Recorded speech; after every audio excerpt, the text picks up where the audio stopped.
And welcome back, everyone. Welcome back to another week, another day of OSC 2024 mid-season playoffs number 2. I'm of course your OSC VIP, and with me I'm joined by these amazing players, the people in the chat. Welcome to the second day of this event. The OSC mid-season playoffs, I imagine, is going to last a month, maybe more than a month. It's a very, very big event. The bracket is massive, so many players, and no one has been eliminated yet. I did see some people in the chat talking, conversing about, some potential matches and potentially not seeing some other players. Thankfully, it is double elimination. It is a double elimination bracket, double elimination tournament. So far, everyone is still in the event, despite some results coming in already. Like, for example, the big one for Jumi versus DRG. We did cast out last week. Last week we casted day 1. Today is day number 2. And for Jumi, he popped off. He had a crazy performance, and I believe for Jumi's next match is versus Shin. And I apologize. But I believe his next match is versus Shin. So if for Jumi can bring down DRG, can he bring down Shin as well? Maybe. Potentially, Papi, potentially. I don't want to rule that out, so best of luck to Jumi. Alas, today is not Jumi's day. Our lineups are as follows, as you can see on the chat. Oh, one moment, hold on. BabyMarine is not playing random. We'll have to fix that up. There we go. Up first, we have BabyMarine versus Ziomek, followed by Azura versus Quanta, Art versus Papi in a PvP, Spirit versus Future in a TvT, Nightmare versus Young Yakov in a PvZ, alongside Cham versus Iba. I don't know if Iba played Protoss. It's very likely, but we have Cham versus Iba down the line, and at the end of the night, we have Art versus Hon Mono. Oh boy. So we have a lot of matches up ahead of us. I believe all the matches that I just listed are still in the upper half of the bracket. We are not covering any elimination matches today, and we are not covering any of the round 3 matches today. So we're still going through the initial rounds. We're still in the early matches of the tournament. Oh boy. Again, as I mentioned, mate, if we're casting 7 best of 3s a day, like 7 series a day, and everything's getting casted, if every single match is being casted, I'm pretty sure this is going to last like a month, 2 months. It's going to be a big event. it's going to be a long event, I should say. It's going to be a long one. We will not be casting everything, bear that in mind. It is going to be split between ourselves, I imagine, other castles like Wardy. Wardy's a big name, and I'm sure Wardy's going to be covering the final days. Potentially Dave Testa and Chicken Man and many other community casters as well. So far, we are only covering the first 2 days, and we'll see what happens later if we cast like day 3 or day 5 or day 10 or day 14. And we'll see what happens. For the time being, though, we've been covering the first 2 days.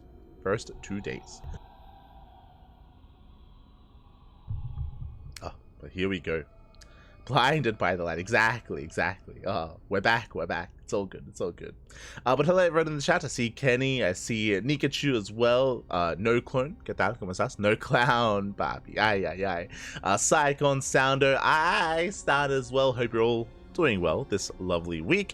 As a reminder as well, our next broadcast is going to be tomorrow. Is going to be the Pondcast. So no tournament tomorrow. We're going to be going over the Pondcast, going over all the matches of the week, all the weekly tournament results. I see Babyling as well. Yes, they're baby. Shaking man. All right, here we go. We have our first series. We have our first matchup, and we are jumping into game 1. It's going to be on Oceanborn.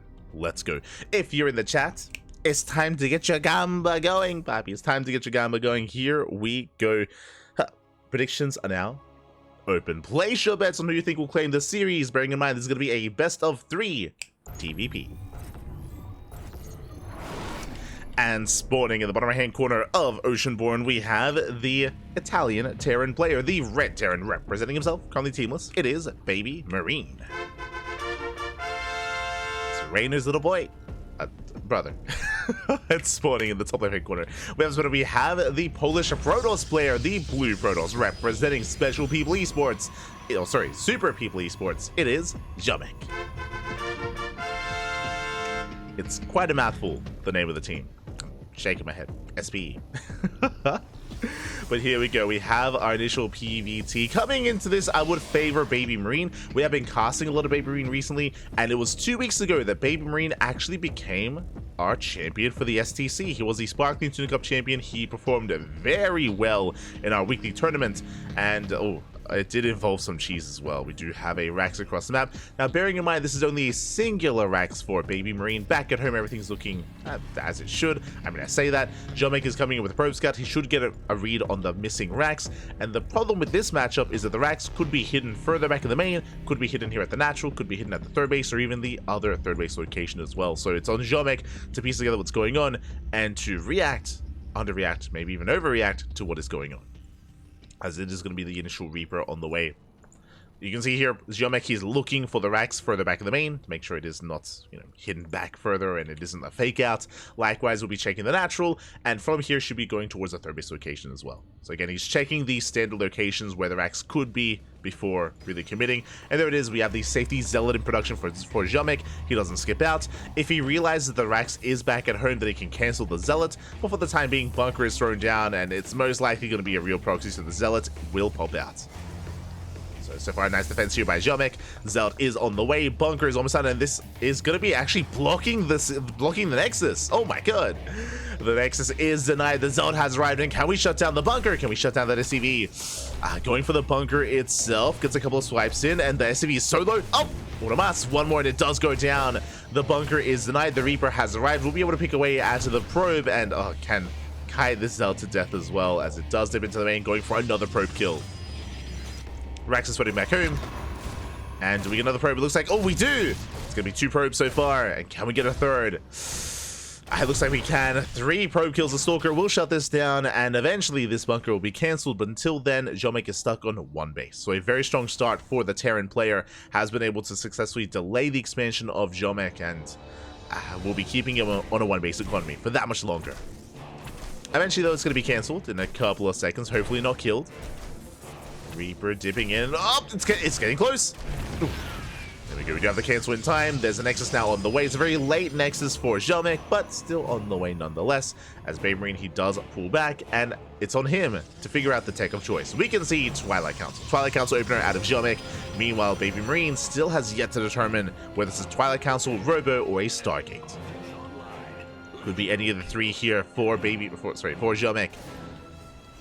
BabyMarine still poking in, back at home, going for a 1-1-1 setup. We do have our CC on the way. CC is on the high ground just to be safe. The reason for this is because this initial Zealot that was made could just walk across the map. If there was a CC on the low ground, the Zealot could delay the command center as well. So a very safe play here at a BabyMarine, knowing that there is a Zealot, of course. As we can see, Zealot's being kept at home, but if it were to move out, it could threaten the command center.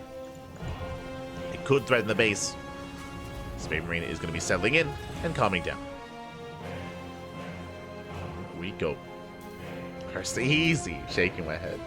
Hope you're all well too. It's good to hear, Cyclone. It's good to hear. Good to hear. As CC will not be landed. Meanwhile, in the main base, we do have a 2-1-1 setup. Interesting. I mean, I imagine this is going to be working towards a third Rax, but this is a very fast tangle on the way here for BabyMarine. Behind this, going for initial Cyclone drop, so the aggression does continue. We do have BabyMarine, of course, applying initially aggression and delaying the expansion, delaying the economy here of Ziomek, and it continues. With the Cyclones into the main. Now, we see it's going to be Blink. Blink is on the way here for Ziomek. Meanwhile, 2 gateways in the main. No gateways at the natural, so it looks like 2-gate Blink into a third. Looks like Ziomek is trying to play out a standard macro game. And yep, there it is. Third base is on the way. So, very economic focus to try to catch back up. It also means that BabyMarine has nothing to really be concerned about. He's pretty safe back at home as Cyclones do dive into the main, and they confirm the tech. Twilight Council is now scouted. They confirm the production or the researching on the building. BabyMarine fully aware. At the same time, Reaper into the natural does get 4 probe kills together with the Cyclones. Oh my god. Thankfully, there's a shield battery saving the extra workers. Cyclones are coming back in. 4 probes so far. Reaper's cleaned up. Cyclones into the main, and more probes are going down. No shield battery. Okay, only getting up to 5 worker kills. So far, so good for BabyMarine. Meanwhile, back at home, we do have our follow-up, of course. It is going to be that 3-1-1 that we did mention. Stim is on the way. Marines are amassing. This should be working. This shouldn't be like the all-in or the setup for an all-in. We should be working towards a third base eventually. But for the time being, we're staying on 2 bases, being secure, and making sure there is no crazy Stalker counterattack. So BabyMarine is looking good.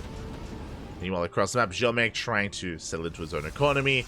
with that third base, followed by the Bay and a Forge working towards Colossus, working towards +1. Again, the army, or the size of the army for Ziomek is going to be quite small leading into this. He's going to be stuck at home. He's not really going to be threatening BabyMarine, and we'll see how greedy the Terran is going to be in the aftermath of this. There's kind of two approaches you can go for. Either just go for a third base and build up, or BabyMarine could try to break Ziomek before he can really get into his own game. Remember, right now he just doesn't really have much of an army. He has some Blink Stalkers and that's it. Colossus are on the horizon, but it's possible that BabyMarine can hit a timing where he moves out before there's really a critical mass of Colossus. I'm referring to 1, maybe 2 Colossus at most. We'll see when BabyMarine does push. The Observer does spot the production, does spot the army. The Observer ideally gets a read on when the army moves out to let Ziomek know when to warp in. It's a bit of a balancing act at the moment with Ziomek. He's just making as many workers as possible, taking up into upgrades, into production. The army does move out. Ziomek does spot it. Ziomek is aware. And that is the first Colossus in production.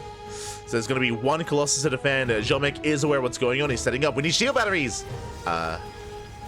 Pappy, we need shield batteries. We need overcharge. We have a scan. Shield batteries now on the way. The Observer looks like now he has confirmed the army's missing. Ziomek, he wasn't looking. He wasn't paying attention earlier. He doesn't know. And these shield batteries are late. The army's rotating. The first Colossus has arrived. But the tanks are getting within range of the pylon.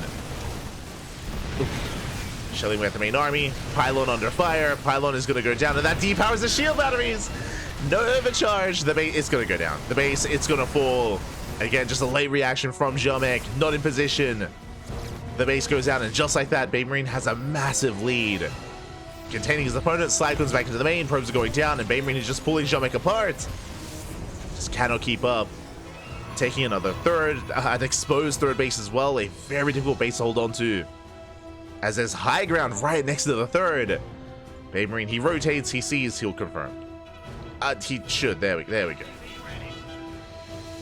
Yeah, forces a cancel. Scans ahead of time, spots the lack of army, and again, like, what can Ziomek do here? Building up more Stalkers. A lot of the army tied up in the main, waiting for those Cyclones. And BabyMarine, he doesn't press the issue here, he pulls back. As I say that, another double drop is coming in. Now, the Observer does at least spot the main army. That should give Ziomek at least a little bit of, a little bit of safetiness here. But little does he know there's a double drop coming back in to reinforce. BabyMarine, he's not done. Army rotates, drop into the main. Wouldn't mind to borrow the probes. Oh my god. Oh, it's insane connections. 9-11 probes go down. GG gets called as BabyMarine pushes into the natural, and BabyMarine takes game number 1.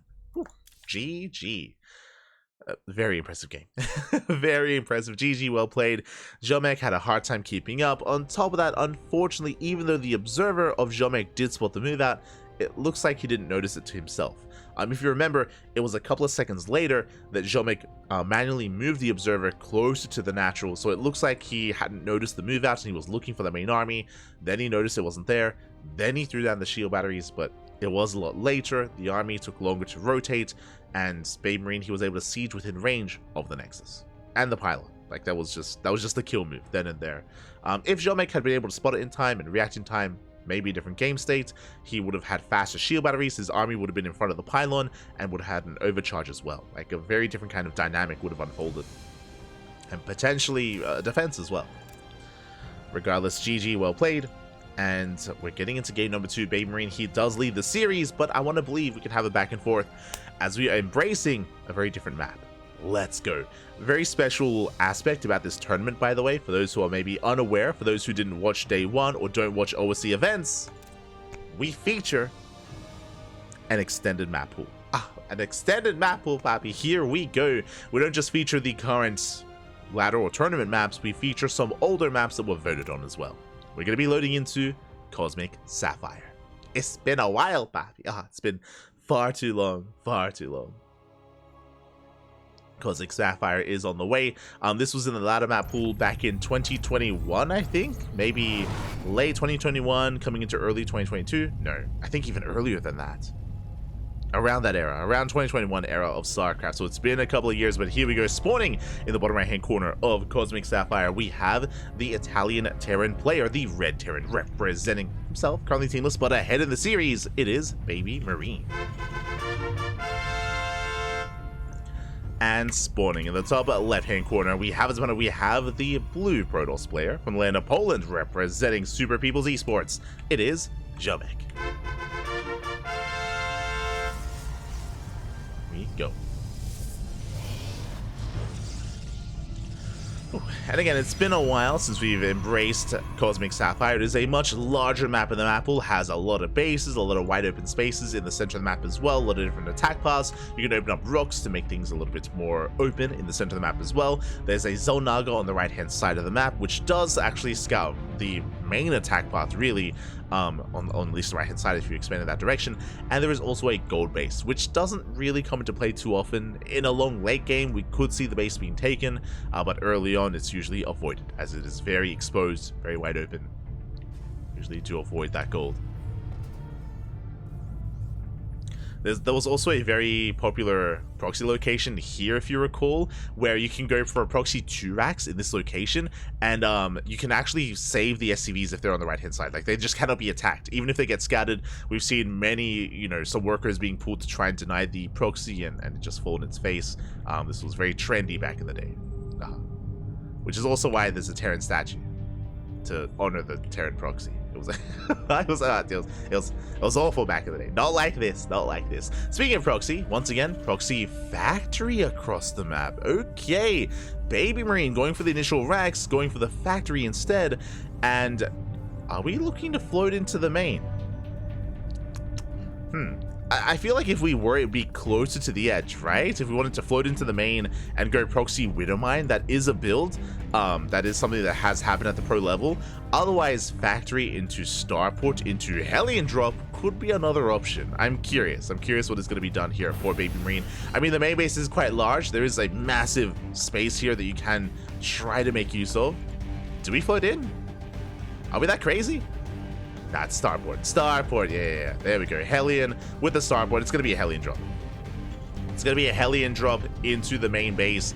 Now the other thing this could be is it could be Hellion Liberator. We could see Hellions harassing the natural and then a Liberator slipping into the main as well. Both are viable, both are possible. I'm leaning more towards a Hellion drop, but we'll see. Reapers are on the way. Reapers help harass. The other added value here with the Reapers is if there is a wall off, if there are units to wall off the ramp or wall off the entryway into the natural, then KDA charges will knock the unit out of position and allow the Hellions to flood in anyway. And it's going to be the drop. Okay. So a Hellion drop into the main. We have Reapers to reinforce as well. And Ziomek, we'll see how he responds. For the time being, that is an extra gateway. Okay, it's going to be 3-gate blink. 3-gate blink out of Ziomek. Let's go. Oh wait, my apologies. For some reason, I thought that was a 3rd gateway. In my brain, there was a gateway here on the low ground. So 2-gate blink here from Ziomek, so he'll be able to warp into units at a time. He has 2 Stalkers so far at the natural. Reapers are going to be dipping in. Ideally, they distract. These Reapers, they drag the attention of these Stalkers away, and they allow the Hellions to be dropped in. Here we go, the Hellions, they're barely not in vision. They go for the dive. Hellions into the main, Reapers towards the natural. How many probes do we get? 3 Hellions do 1-shot probes. Oh, they do 1-shots, and they're lining up. 4 or 5 probes going down already. Oh my god, 9 probe kills, and on top of that, we save the Hellions. Oh no, did we save them? We do. Hellions are saved, Reapers in the natural, still getting more damage done. Now we can focus on the micro, on the control, getting 15 probe kills, an entire mineral line gone already. Oh no. Not like this. Behind this, proxy tank. Let's go. And there's that Liberator that we mentioned earlier. So again, he's doing it all. Why not? Proxy Hellion drop into a Liberator, into a proxy tank as well. Doing it all.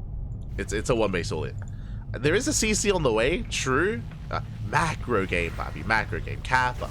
So BabyMarine, he's expanding behind this, but he's all in. He is all in with this. It's all or nothing. Adept gets across the map, gets eyes on the CC. But here comes the main army.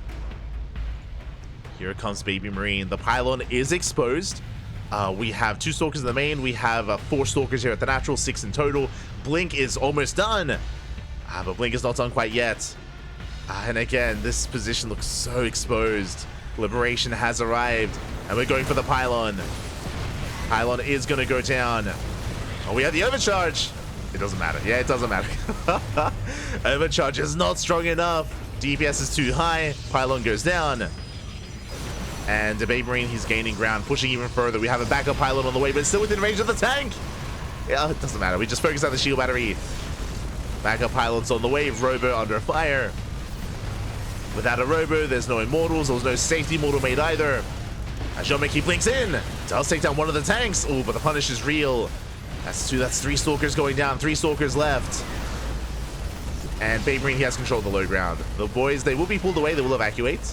Thankfully, I was waiting for the Hellion volley, but alas, the workers do escape. Bunkers on the way. That's going to be a kill on the natural. And Ziomek in the main. Oh, the Liberator has arrived. Getting 3 probes. 3 more probes go down. BabyMarine gaining ground. And honestly, BabyMarine, he doesn't have to push in. He can just expand back at home and get into a longer game. Speaking of, Ziomek does break out. Going across the map. Let's go. That also means there's very little to defend back at home. If BabyMarine realizes what's going on, he can just push in. He can just go. He just walk up the ramp if he wanted. He spots it. He spots it. He spots the army. He's going in. He knows. BabyMarine, he does know. Does waddle up the ramp. Liberator within range. Tank sieging up. Will be forced a recall. Liberator from behind as well. The libs, they're everywhere. Boys are being pulled. And even if the tanks are cleaned up, the losses, they're brutal. As 23 plus probes are going down, the Marines, they stand strong. They shut down every single worker. Oh my god. 1 probe left. 1 worker left in the game. And BabyMarine, he has done it. Takes down the Stalker. GG gets called. BabyMarine will take the series 2-0. GG. GG, well played, BabyMarine. Having some fun here in game number 2, going for the proxy factory with the proxy starport as well. Unfortunately, Ziomek was unable to scout what was going on. If you recall, I believe Ziomek did not go for a probe scout this time, so he had that much less information to work with. He was going for a more macro opener. It was 2-gate blink. If you remember initially, I was like, yo, 3-gate blink? That would, you know, give a more defensive advantage here to our Protoss player, but it was 2-gate blink instead. And unfortunately, an Immortal was never made from the Robo. The Robo was left alone, and there definitely could have been an Immortal made if Ziomek had realized how much danger he was in. I think he just assumed it was going to be, oh, just a Hellion drop, and then like a standard game next, like after that, right? It's like to get into a more standard setup. I think he had just made that assumption. Maybe he thought it was only a proxy starport and not a proxy factory, but the fact that so much was proxied, the fact that Ziomek didn't know, did mean that it was more committed, more all-in, and Ziomek was unable to piece that all together. He didn't realize how much danger he was in. He thought it was, you know, just a Hellion drop, and then that was it. It was more than that. It was far more than that. GG, well played. BabyMarine will take the first series. Congratulations. Congratulations. Here we go.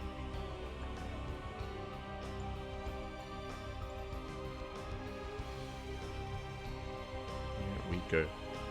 And with that, we are getting ready for our second series. Again, it's going to be 7 best of 3s here tonight. We just had our first. Congratulations to BabyMarine. And up next, we have another PvT. We have Azura versus Quanta. Let's go.